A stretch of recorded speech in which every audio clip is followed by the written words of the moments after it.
5월 3일 법률방송 로투데이 시작하겠습니다. 대한변협이 변호사 시험 합격자 가운데 변협 연수 대상을 200명으로 최종 확정하면서 변시에 합격하고도 개업도 취업도 못하는 연수 난민 우려가 현실화하고 있습니다. 법무부와 변협의 주장이 평행선을 달리고 있는데 양측의 주장을 쟁점별로 왕성민 기자가 뜯어봤습니다. 대한변협은 지난 금요일 추첨을 통해 신규 변호사 시험 합격자 연수 인원 200명을 확정했습니다. 기존 700명 이상 연수를 받아주다 올해 공언한 대로 200명으로 연수 인원을 제한한 겁니다. 이에 따라 500명가량 변시 합격자가 연수를 받지 못해 변시에 합격하고도 변호사 업무를 하지 못하는 연수 대란이 현실화하게 됐습니다. 변호사법은 실무수습이나 변협 연수 6개월을 받지 못한 경우 변호사 업무를 하지 못하도록 규정하고 있기 때문입니다.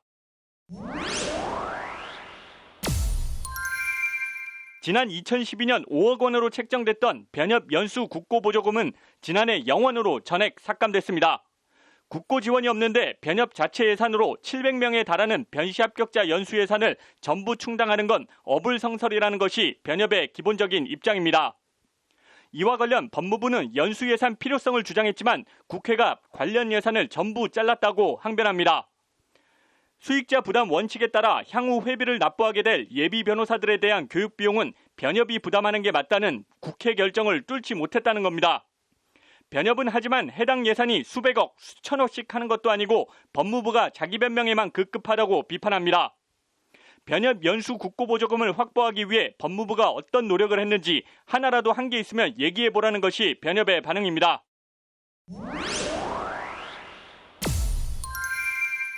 변호사법 제21조의 2항은 대한변호사협회는 법률사무종사기관에 대하여 대한변호사협회 회칙으로 정하는 바에 따라 연수를 위탁하여 실시할 수 있다고 되어 있습니다. 이 조항에 대해 법무부는 지난달 29일 낸 설명 자료를 통해 변협이 연수를 실시할 수 있다고 되어 있지만 사실상 연수를 실시하여야 한다는 의무 규정으로 봐야 한다는 입장을 밝혔습니다. 이른바 연수 낭인을 양산할 수도 있는 우려도 있는데 변협이 연수 인원을 임의로 제한하는 건 해당 변호사법 조항 취지에 정면으로 반한다는 것이 법무부 주장입니다. 이에 대해 변협은 실시할 수 있다는 조항을 실시하여야 한다고 해석하는 법무부 주장은 말도 안 된다고 반박합니다. 해당 변호사법 조항의 도입 취지는 변시 합격자들에게 전문가로서 양질의 실무 연수를 받을 수 있는 기회를 마련해 주자는 것이지 변협이 의무적으로 모든 자녀 인력에 대한 연수 부담을 떠안아야 한다는 게 아니라는 겁니다. 관련해서 해당 조항 신설이 포함된 2011년 4월 29일 변호사법 일부 개정 법률안에서는 변호사 시험 합격자가 법률 사무를 수행할 수 있는 능력을 키우기 위해 6개월의 법률 사무 종사 또는 연수를 받도록 하여 국가 경쟁력의 제고와 국민 편익의 증진을 도모한다고 명시했습니다. 법률안에서는 협회 연수의 목적이 양질의 법률 서비스를 제공하기 위한 것이라고 못 받고 있기 때문에 협회 연수가 법률사무종사기관에 찾지 못한 신규 변호사를 위한 대체제 성격으로 보는 법무부의 인식과는 다소 괴리가 있어 보입니다.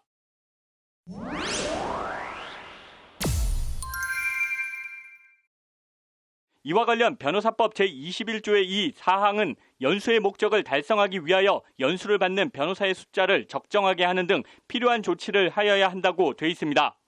이에 대해 변협은 해당 규정은 강행적 규정으로 변협은 변호사법 연수 조항 취지를 최대한 구현하기 위해 연수 인원을 조정한 것이라는 주장입니다. 부실한 실무 수습을 방지하기 위해 변협에서 수용 가능한 최대 인원에 한해 신규 변호사 실무 수습을 실시하겠다는 입장을 공표한 것이라는 게 변협의 입장입니다. 이에 대해 법무부는 그동안 연수 인원에 제한을 두지 않고 연수 신청을 모두 받아줬던 변협이 새삼 인원에 제한을 둔 건 다른 의도가 있다고 의심합니다. 법률사무종사기관을 구하지 못하는 변호사 시험 합격자는 오로지 대한변협에서 연수를 받아야 한다며 연수 인원을 제한하는 것은 변호사법 연수 도입 취지에 정면으로 반한다는 것이 법무부의 반박입니다.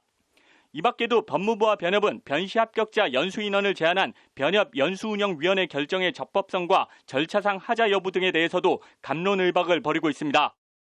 이런 가운데 대한변협은 오늘 상임위사회를 열고 연수 제한 논란과 관련해 법무부와 교육부, 로스쿨 협의회 등이 참여하는 사자협의체를 구성해 해결해야 한다는 데 중지를 모으고 해당 기관에 협의를 요청하는 공문을 발송했습니다.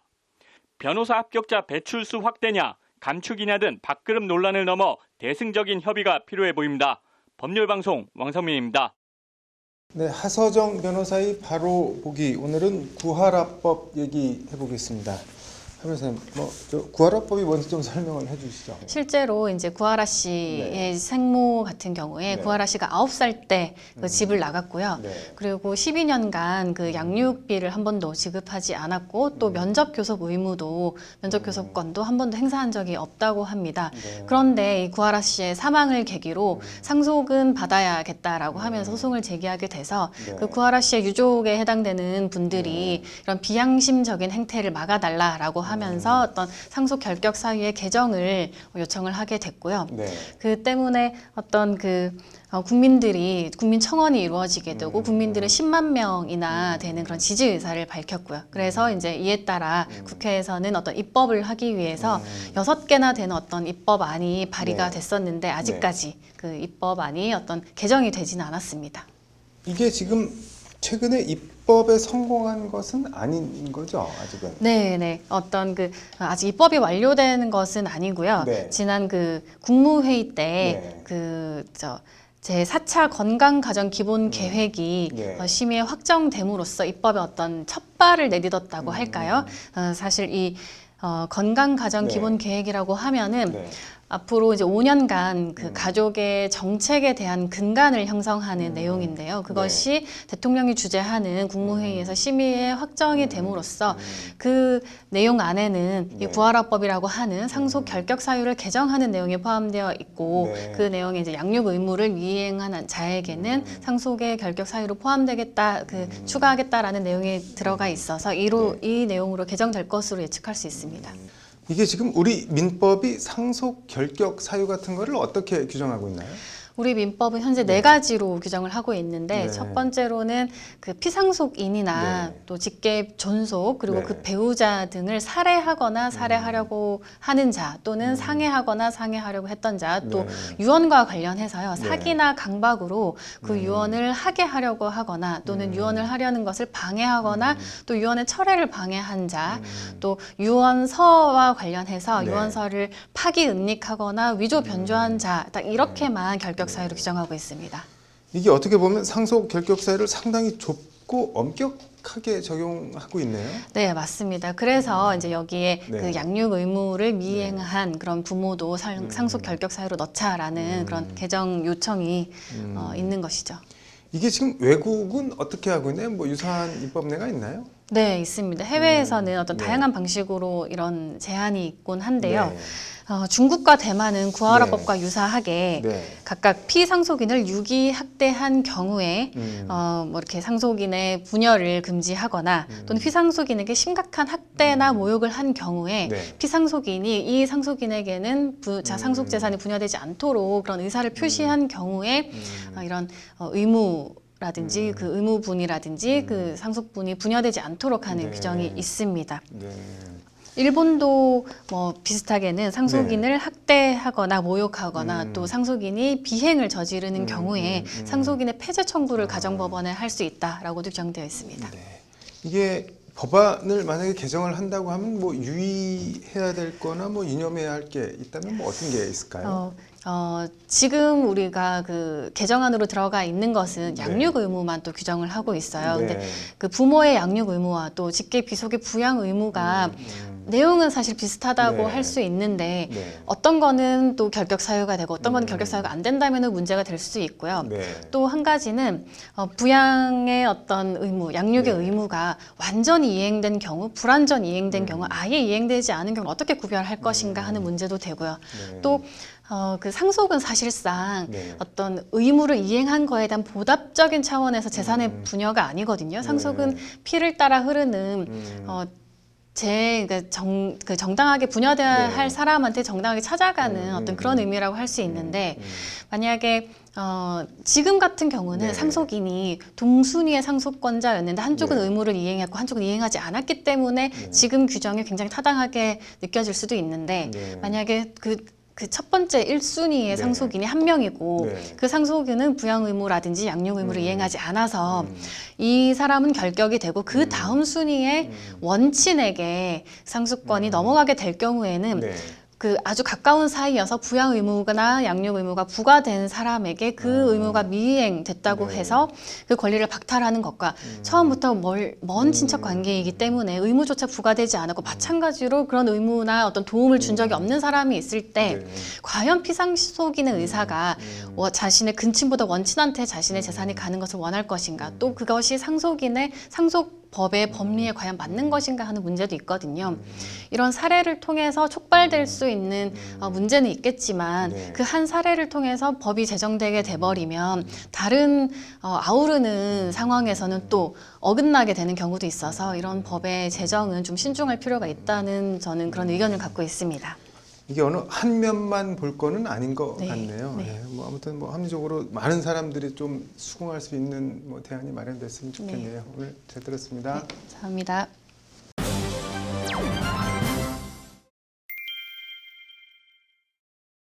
네, 일상생활에서 부딪힐 수 있는 법률 문제를 법제처 생활법령 정보와 함께 알아보는 알쏭달쏭 솔로몬의 판결. 오늘은 음주운전 단속 당했을 때 상황에 대해서 얘기해 보겠습니다. 박아름 기자 나와 있습니다. 박자, 오늘은 뭐 어떤 상황인가요?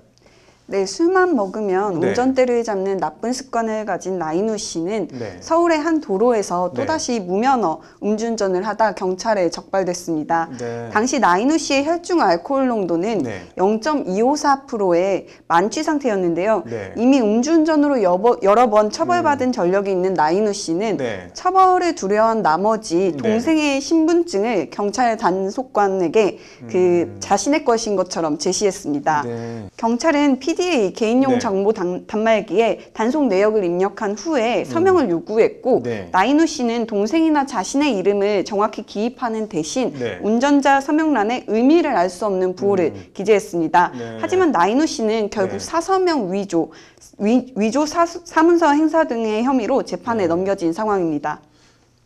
이게 음주운전 말고도 여러 제명으로 넘겨진 모양인데 사서명 위조? 이건 뭔가요?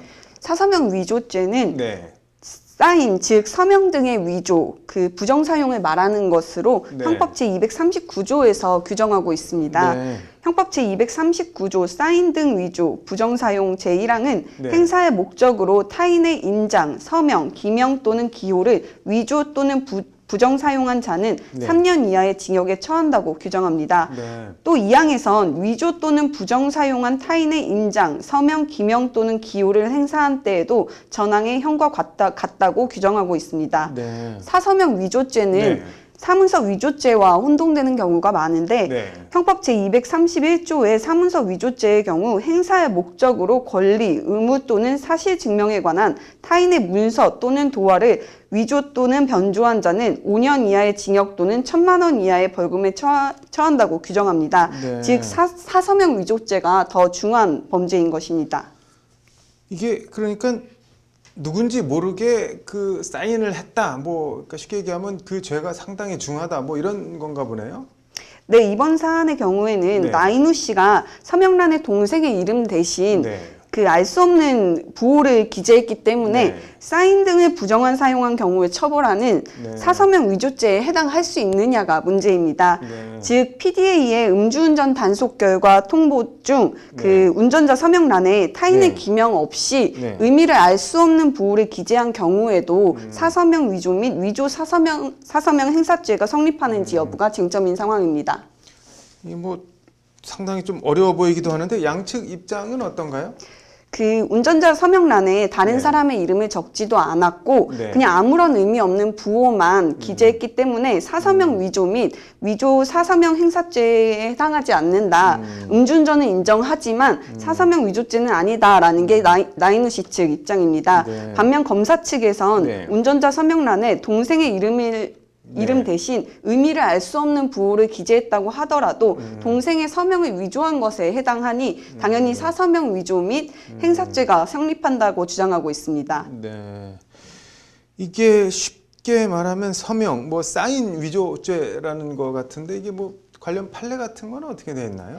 네, 대법원은 네. 사서명 등 위조죄가 성립하기 위하여는 그 네. 서명 등이 일반인으로 하여금 특정인의 진정한 서명 등으로 오신하게 할 정도에 이르러야 할 것이고 네. 일반인이 특정인의 진정한 서명 등으로 오신하기에 충분한 정도인지 여부는 네. 그 서명 등의 형식과 외관, 작성 경위 등을 고려해야 할 뿐만 아니라 네. 그 서명 등이 기재된 문서에 있어서의 서명 등 기재의 필요성, 그 문서의 작성 경위, 종류, 내용 및 일반 거래에 있어서 그 문서가 가지는 기능 등도 함께 고려해 판단해야 한다고 판시했습니다. 네, 이건 뭐 원론적인 거 같은데 그래서 이 나모 씨 이 사람은 뭐 어떻게 된 건가요?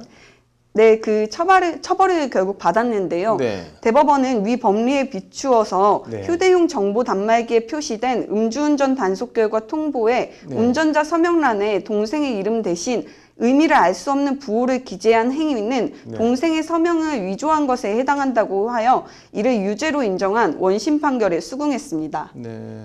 법제처는 음주운전은 처벌을 피하려고 네. 그 사진으로 찍은 엉뚱한 면허증을 제시하면 더 큰 처벌을 받을 수 있다고 경고했습니다. 아무튼 뭐 이런 상황은 안 만드는 게 최고인 것 같네요. 오늘 잘 들었습니다. 네, 이어서 법조계 소식 전해드리겠습니다. 법원 인사와 예산, 회계 등 사법행정을 책임지는 법원 행정처장에 김상환 대법관이 내정됐습니다. 1966년 대전 출생으로 서울대 사법학과를 졸업한 김상환 대법관은 1994년 법관으로 임명돼 대법원 재판연구관과 서울중앙지법 민사 제1수석부장 판사 등을 지냈습니다. 박범계 법무부 장관이 신임검사 임용식에서 그릇되고 과도한 법 집행에 대해서 망설임 없이 단호하게 대처해야 한다며 절제되고 올바른 검찰권 행사를 당부했습니다. 박 장관은 세상은 검사를 무사로 불렀고 검사 또한 스스로 자신을 무사로 인식해왔다며 이같이 말했습니다. 음주운전으로 복역한 전과가 있는데도 다시 술을 마시고 운전한 50대에 대해 1심 법원이 징역 1년 6개월 실형을 선고했습니다. 이 운전자는 면허 취소 상태에서 10m가량 운전한 혐의로 기소됐는데 재판부는 누범기간 범행에 실형 선고가 불가피하다고 밝혔습니다. 대법원이 소액 임대차 사건이나 임금 퇴직금 청구 사건, 소액 대여금 사건, 물품 대금 청구 사건 등에 대한 인지대 등 소송비용 납부 유예 제도를 확대합니다. 대법원은 코로나 사태에 따른 서민들의 어려움을 고려해 소송 구조 제도를 강화한다고 밝혔습니다. 5월 3일 법률방송 로투데이 마치겠습니다. 시청해 주셔서 감사합니다.